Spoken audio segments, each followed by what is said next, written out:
Il s'agirait, selon certains éléments d'information, de nouveaux satellites de la compagnie SpaceX qui a désagrégé seulement 20 minutes après son décollage, laissant apercevoir cette trace de feu visible à l'œil nu.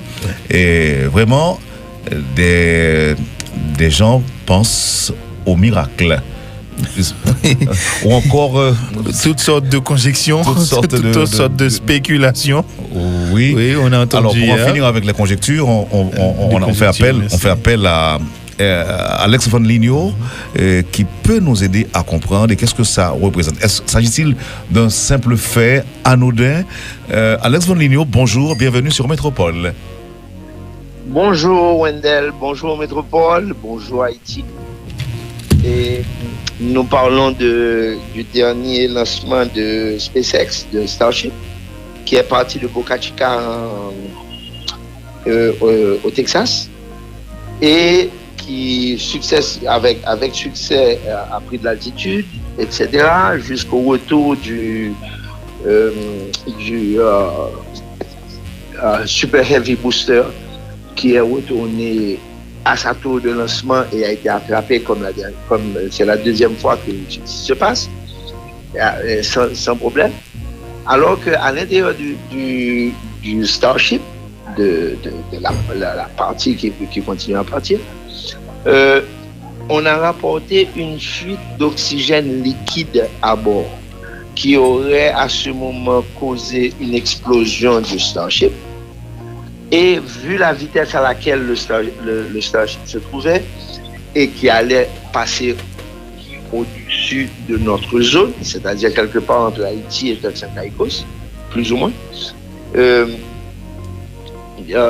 à des vitesses extraordinaires, puisque la vitesse orbitale est au-dessus de 23 000 km/h. Ces débris, après l'explosion du Starship, les débris sont passés au-dessus de notre zone en direction de l'Atlantique, où certainement des beaux morceaux de fer ou de métal ont fini par tomber dans la mer. Il y a eu la fuite d'oxygène d'un côté qui a causé l'explosion. Maintenant, tous les morceaux, une fois que le Starship a éclaté, il y a toute la masse, sans compter les charges de tests qui étaient à bord, c'est-à-dire il y avait un certain nombre de satellites, mais il devait faire un exercice de déploiement de satellites qui n'a pas été fait. Le tout a éclaté et les morceaux, vu la vitesse et la direction, les morceaux sont passés dans notre direction. Et ces morceaux arrivent à une telle vitesse, se sont consumés une bonne partie de ces morceaux se sont consumés dans l'atmosphère au moment de la rentrée dans l'atmosphère. Ce que nous avons vu d'Haïti, ce sont ces morceaux qui sont tout enflammés à des vitesses extraordinaires qui rentraient dans l'atmosphère en direction de l'Est. Disons que une explosion de ce genre d'un véhicule aussi énorme que le Starship, nous réalisons que le Starship, il fait pas mal, oui, de diamètre. Il dépasse 10 mètres de diamètre. Hein. Et il fait plus environ 30 ou 40 étages de building comme hauteur.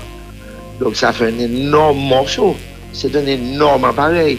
Et maintenant, quand il a été, comme on dit au niveau technique, un désassemblage rapide, non planifié, façon de parler. Suite à l'explosion, il a été entièrement...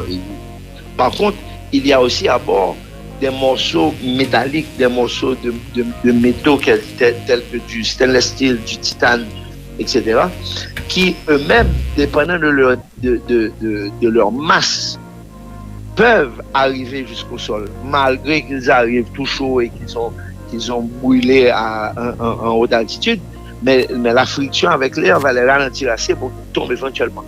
Et vu l'altitude à laquelle ils sont passés au-dessus de chez nous, probablement qu'ils sont tombés, nous n'avons pas encore de rapport d'accident qui se serait produit à l'est de Haïti, dans la zone probablement de Porto Rico, ou peut-être des îles Vierges britanniques qui sont à l'est de Porto Rico, qui auraient pu peut-être voir certains de ces morceaux de Starship arriver au sol. Bien entendu, on en a eu déjà. Il y a des nouvelles qui nous ont montré certains des morceaux possibles qui peuvent être assez gros d'un côté et assez lourds de l'autre côté.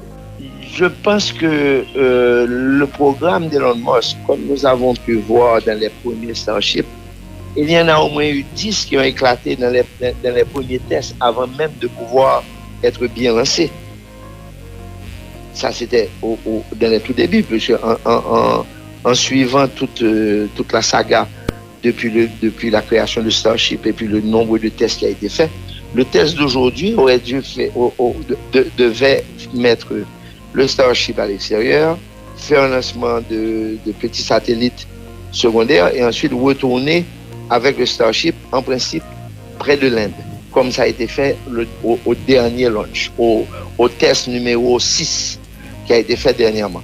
Ce test était le 7e test de Starship complet avec charge. Il commence à maintenant préparer pour faire des lancements de Starship avec charge utile à bord. Donc il va continuer. Exact. Pour finir, il y a plein de monde qui croit que c'est son miracle, c'est la prophétie. Ça nous a dit pour rassurer, pour des vérités claires, pour tout le monde qui comprendre Alex Von Linio. Bon,